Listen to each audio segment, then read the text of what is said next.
La rentrée des classes n'a pas encore sonné, alors c'est en terrasse que Hedi et Minière, étudiants en droit, débattent. Hedi, 23 ans, lui, soutient la décision du président. Ancien élève de Kais Saied, il est sûr qu'il n'a rien d'un dictateur en herbe. Il a invité les membres de la société civile pour prendre leur avis. Un dictateur, c'est quelqu'un qui n'écoute personne.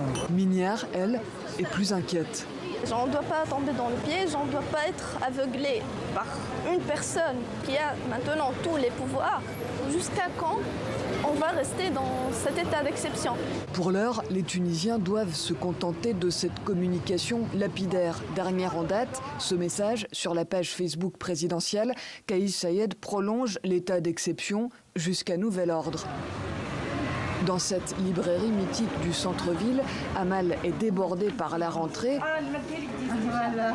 mais aussi par ces livres qui tentent de percer l'énigme Kais Saied parmi les meilleures ventes désormais.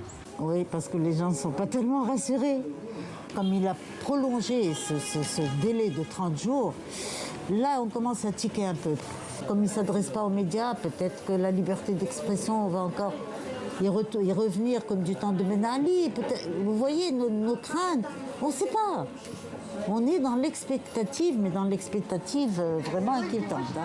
Enseignante universitaire spécialiste en droit constitutionnel, Salsabil Klibi a été durant 20 ans la collègue et amie de Kais Saied. Lorsque j'ai appris qu'il postulait pour la présidence de la République, je ne vous cache pas, j'ai été surprise. Jamais elle n'avait imaginé qu'il deviendrait président, encore moins que le pays se retrouve un jour dans pareille situation. Je ne pense pas comme lui, je pense qu'il n'a pas respecté la Constitution.